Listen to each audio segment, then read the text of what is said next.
Hey everybody, this is Captain Fool reporting for duty, giving you my weekly comic book review. So sit back and enjoy.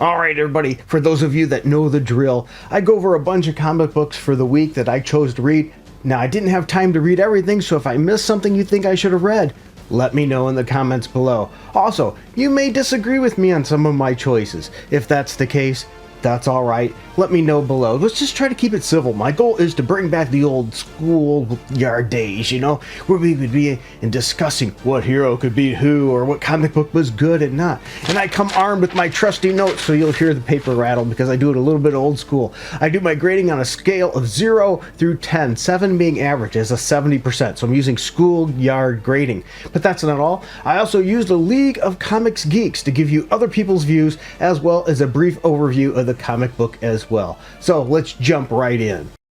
Alright, you wonderful people, thank you for joining me for another weekly comic book review where I go over my thoughts, and make sure you share yours in the chat below. Any interaction helps with the metrics. It's been up and down. Some of these videos have been doing good, some not so good, but you know what? Every one of them I've been having fun with the community, so thank you for you and your support. So the first one I want to talk about is Batman Superman World's Finest number 26. 159 out of 168 liked it with a 4.3 average rating on League of Comics Geeks. Continues to do well. I gave it a 7.8, meaning, hey, that's really good.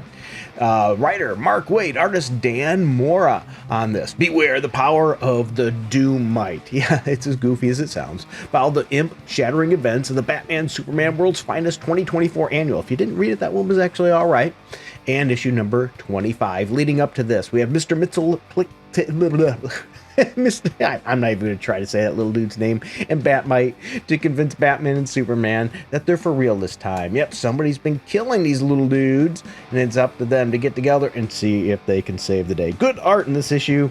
You know, I honestly did not think I'd like this story. It just seemed absolutely silly. I'm not a big fan of Batmite, the other little ones like the imps like that. But you know what? I'm really enjoying this issue. It has been a pleasant surprise. World's Finest continues to be knocking it out of the park. One of the best DC books that hit the mark every week. Definitely one I think that you should be reading. Next one I want to talk about is Green Lantern War Journal number 8. One of my favorite Green Lanterns, not my favorite. Hal Jordan's my favorite, but he's probably in the top 5. We're dealing with the War Journal series, and a 79 out of 79 liked it with a 4 average rating. Yep, that's pretty darn good. We have writer Philip Kennedy Johnson and artist Montos. Now, I gave this book not as high a score. I gave it a 7. I gave it an average. Lost on a terrifying new world, questioning his loyalty to the Green Lantern Corps, and stranded on a terrifying new world, John Stewart finds a lost crew desperately in need of a hero, even as he senses an ominous growing presence within the dark star of the Fen. Meanwhile, on Earth, John's newly resurrected sister, Ellie, learns that she shares John's powers, and she'll need them to protect their family from the cosmic abomination that was Varan. Yeah, it's pretty interesting. Good art issue, good story progression, though it is a little bit slow, but I'm finding the story interesting. So I gave it a solid 7 out of 10. Not the best issue in the series, but not bad either. It's continuing and moving it forward, so that's pretty much good enough. And speaking about moving forward, let's go right to a fast pace with Jay Garrick, The Flash, issue number 6 out of the 6-issue miniseries. Yeah, sadly, it's the end of this miniseries. 102 out of 104 liked it with a 4.3 on League of Comics Geeks. I gave it a strong 7.7. So once again, not as high as they usually give them scores, but that's a darn good score, 7.7. Writers Jeremy Adams, artist Diego Orlo. Sorry, dude. I'm not even going to go past that. I butchered it. We have the fight against Dr. Elemental. You know what I like to call Dr. Doom Light. And this is the story reaching the finish line. Jay and Judy's battle with Dr. Elemental comes to a head. Can Jay save his daughter? Or is this reunion over before it's even begun? I have to say, this is a solid ending. Some really great looking panels. Even though I'm not a big fan of this art, there were some panels that were really well done. And it's really nice seeing Jay, more Jay Garrick. Great character, probably needs to be explored a little bit more, but seeing how heroic he was at the end, absolutely great. He realizes he's not the fastest Flash, but that does not mean he's not fast. Overall, this is a good issue, a good 6-issue story arc. I gave it a 7.7. Yeah, definitely, I think this is one that you should pick up. It's only 6 issues, so if you haven't been getting it, go back and go ahead and do just that. Hey guys, today's video is sponsored by My Wallet. Yeah, I'm not trying to push any kind of wallet or pimp any wallet out. What I mean is it's sponsored by my personal wallet and the cash that comes out of it to pay for these things. If you want to help with this, you can hit like, subscribe, that notification bell. Those are great ways to get started. But if you find yourself in a position where you can help the channel more, we have a Patreon and a subscribe star down below that you can click on those links. And for as little as $1 a month, you'll have special videos and things to just you, music that you can get. Or maybe if you wanted to, a one-time donation just to help out. We have a Streamlabs link down below. Or we also have, if you go to the Patreon shop, you could buy a song for like $3. I wish I could put them a little lower, but that's the minimum they allow for that. So there's lots of options. Sometimes you might even see an Amazon link. If you want to buy anything through Amazon, click on my link first, then go through there. That'll give me a couple pennies, possibly that way too as well. So there's lots of ways you can help out the channel, because without you, it would not be possible. So thank you, everybody. And let's get back to the video. Next one I want to hit is another DC book, Nightwing, issue number 113. 165 out of 186 liked it with a 3.9 average rating on League of Comics Geeks, where I gave it a 7.2. Not too far off. The writer is Tom Taylor, which is probably part of the problem. But we have Marv Wolfman as well here, and artist Bruno Redondo, sorry, butcher names. This is the 300th issue, really, of the series, it says. When you go back and, you take out all the rehashes and rebooting and stuff like that, we've got 300 issues. So we've seen good old Dick Grayson go from acrobat to orphan. Then from just being Dick Grayson to Robin. And then from Robin to his own person, Nightwing, if you will. I mean, he was his own person, but now he's, on his own. And we see the evolution of the character, which is nice. You've seen him work alongside the universe's most powerful heroes against existence's most sinister villains. You've seen Dick Grayson do many things. You've seen his rear end with his most popular butt in the DC universe. What will we see in this issue? Well, there we go. The main story was pretty good. The art was good. I'll give it that. I get the character. He's really more like a Green Arrow kind of thing than Batman. They're really pushing it. Tom Taylor's really pushing that with him and what Dick Grayson is doing with Alfred's money a lot. But it is what it is. It looks like it's not getting too ham-fisted yet. So it looks like the main plot is moving forward more next issue. The secondary story, though, in this book was a complete mess. The art was terrible. And it really was a waste of pages. There was no point of having that in there. They should have done something else or just give us more of the main story. But that's my opinion. What was your thoughts on it? I'd like to know. Did you like the art style in the secondary story, or you're like me and thought it just looked like crap? The next book I want to jump to review has been a series I've been pleasantly surprised with as well, and that's Superman, issue number 13. 238 out of 244 liked it with a 4.3 average rating. I gave the book an 8.1. Yeah, an 8.1, almost as high as they did. Now, I want you to take notice, 238 out of 244. This insinuates that Superman is probably selling pretty good. Good job, good work. The writer is Joshua Williamson. The artist is Rafa Sandoval. Superman and Lobo team up. You heard me correctly. They team up together to Man of Steel and the Main Man race across the universe. Yeah, the Main Man, the Wolverine knockoff, which is just fine. Race across the universe on a hunt for the Lobo army and Brainiac. Can they get along long enough to get to Brainiac, and before he enacts the next stage of his dangerous plans to create a new House of Brainiac? Well, you're gonna have to read to find out. I will tell you, the art was great in this issue.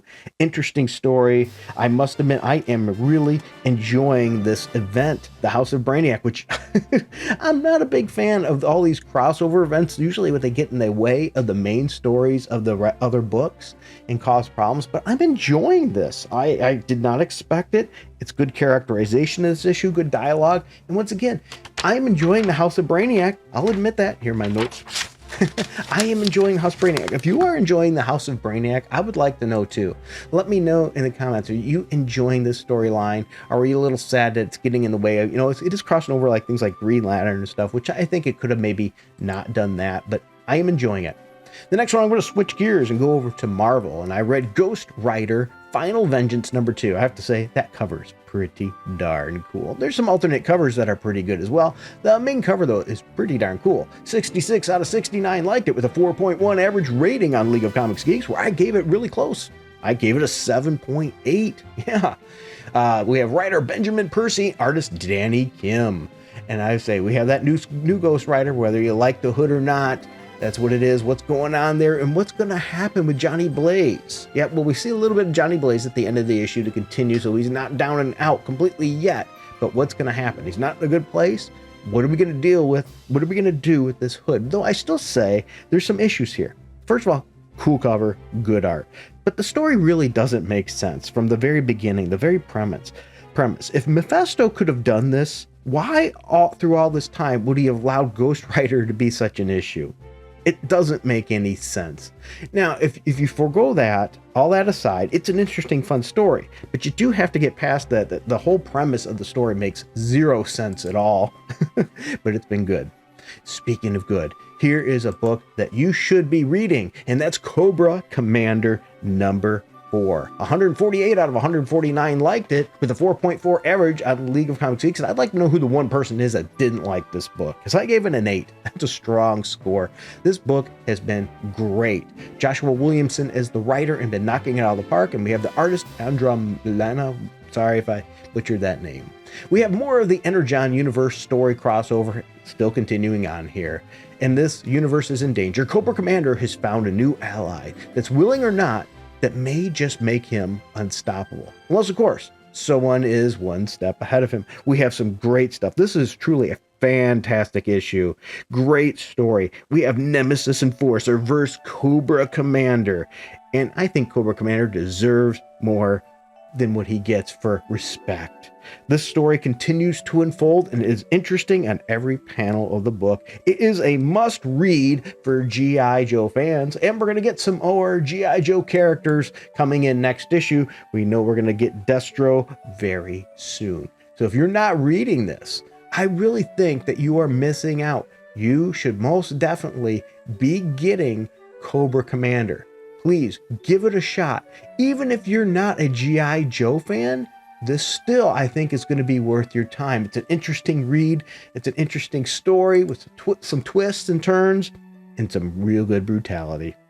All right, next I want to talk about Captain Marvel #7. 34 out of 40 with liked it with a 3.6 average rating on League of Comics Geeks, which is telling you the story is probably going back to normal Captain Marvel not selling real well numbers. Not really a big shocker there.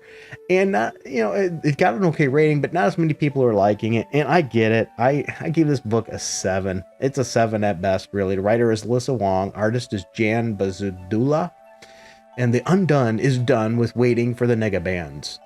Her herald, the Omen, has so far failed to kill Captain Marvel or her pesky civilian tag-along Young Yang, which is a boring character that I could care less about. And the Undone's patience is up. Carol can take out just about any Earth threat. Not really, but the Undone isn't from Earth. I think they really overdo her powers consistently now in the Marvel Universe. If you've known her history, she's never been quite that powerful. She's a powerful character, don't get me wrong, but not as big as they make her out to be. And the Captain has never faced any entity on this scale. How many times have we heard that? With Una and the bands affecting her powers, is this finally the moment when Carol is knocked down and doesn't get back up? We know that's not going to happen. We do get a major fight ensuing in this, but the Undone is not done.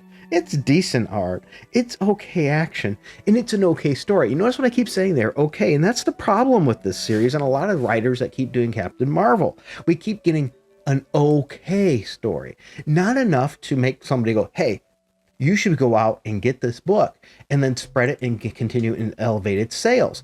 It just keeps getting an okay group of people writing it or under okay and doing the art, and it's performing meh, okay at best, and that's not enough to keep a book and propel it and to gain readers.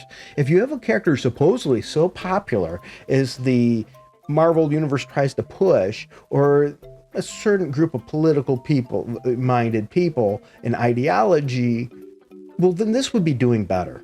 But it's not. The market they keep pushing really isn't there. They need, I think, to return this character to more of what the character was originally. Get the character back to her core, and I think more people might actually enjoy it. This next one I want to talk about is Spider-Woman number 6. 29 out of 35 liked it with a 3.6 average rating on League of Comics Geeks. Once again, showing that sales just probably aren't that good for this character as well. And I think part of the big reason is well, the writer. Writer is Steve Fox, and the artist is Iguara. Steve is just, once again, it's the same pitfall that we ran into, and this character is suffering from the same exact problem as Captain Marvel. Mediocre all the time.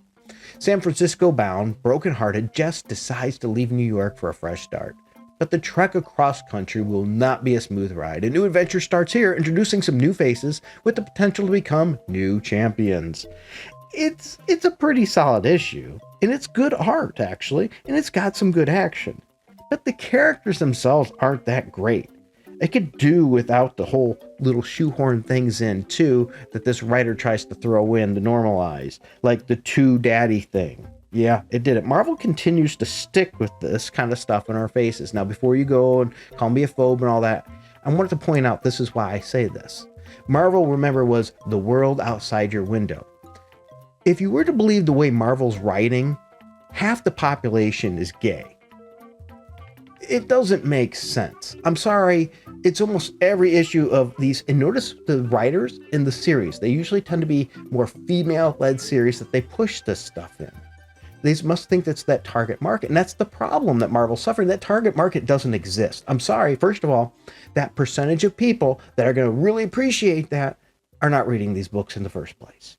And yet the people are like, well, who cares? I mean, really, I don't care as a person that has two dads. If this is something I've seen once in a while, I would care less. But the problem is we see this consistently almost in every Marvel title now. And as I said, it's not the world outside your window. It's the world they pretend is outside your window and want to envision outside your window.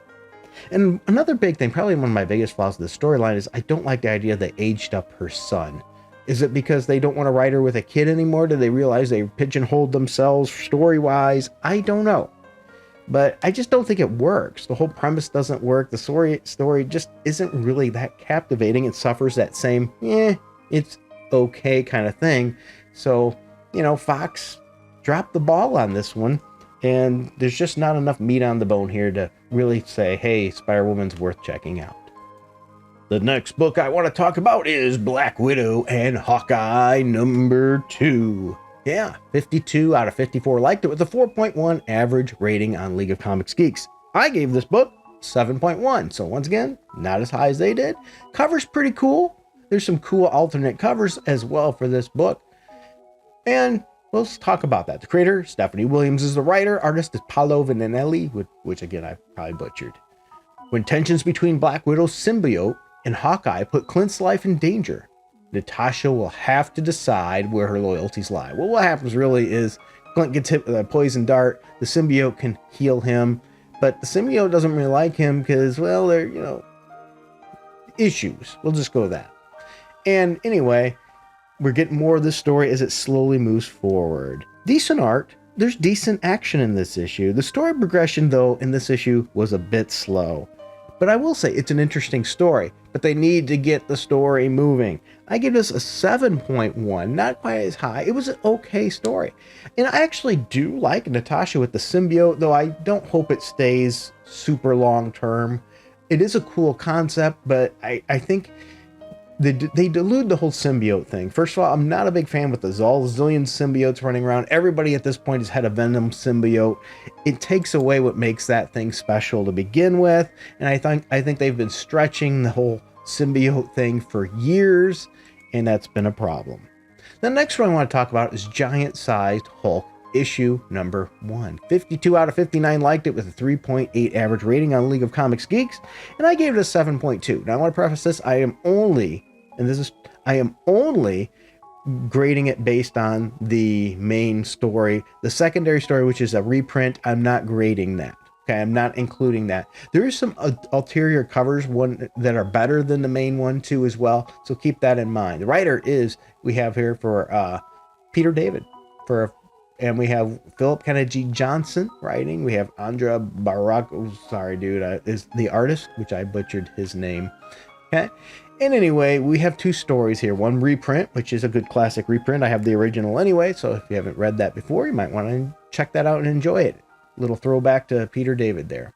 The only way to contain the Hulk is in a giant-sized story, which is a pretty good tagline here on League of Comics Geeks. I'll give them that. Riding the rails is no walk in the park. Yeah, because we had some kids that start off riding the rails, and we find out that Bruce Banner is in there as well.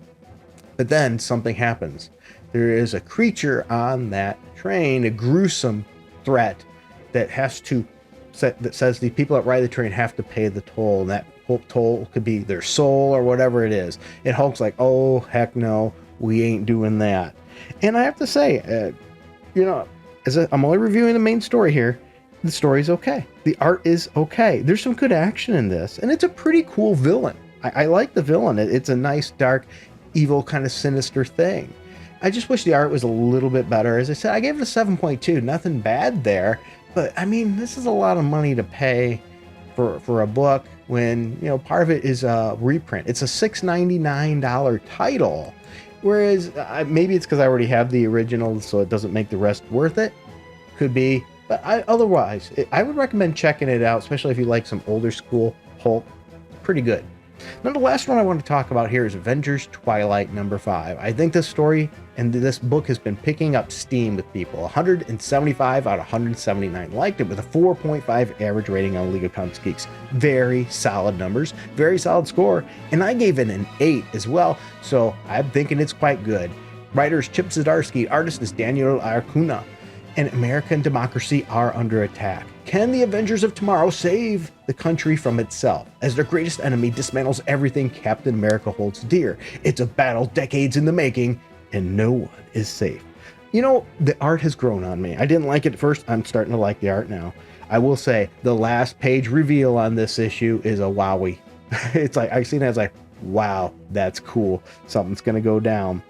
There are some things though, come on, why is Cap not with Sharon Carter in this? It doesn't, long term, come on, he should be with Sharon Carter, unless she's dead. Maybe she's dead. Maybe that's why. There's a good father-son issue with Iron Man here, but I want to be realistic a little bit here, even though it's a comic book. How would anybody side with Red Skull? Did they not keep track of history and what happened throughout history? Why on earth would you side with Red Skull when you know the history of your father, Tony Stark, and what he's done, as well as the history of Red Skull? Why would you ever side with the Red Skull? Who knows? And another really cool page is we now see, no matter what condition he's in, it's nice seeing Luke Cage is getting ready to get in the fight. Hasn't been able to move. He's got impenetrable skin nearly, but he struggles to be able to move now with his age and that skin impacting him that way. But he's got some kind of suit that's going to help him move. And it's cool because I'm always a big fan of seeing Luke Cage come into it. And are we going to see an old age Luke Cage versus, well, not going to give it away, the character that we see at the very last page of this issue? Definitely worth checking out. I gave it an 8. I've been enjoying this series, and I think there's a chance that you just might as well. Well, everybody, thank you for watching this today. Share, like, subscribe if you don't mind. Hit that notification bell. Believe it or not, a lot of the watchers still aren't subscribed, which would be helpful. Or even just a little simple thing, and a lot of you have been doing it, and I appreciate it, by putting something in the chat, giving it a thumbs up. We greatly appreciate it. And speaking of what we appreciate, these people here. I keep saying it every video because they deserve it. Without these people, this video wouldn't be possible. So make sure you take some time to thank them as well. Thank you all, and until next time, keep it frugal.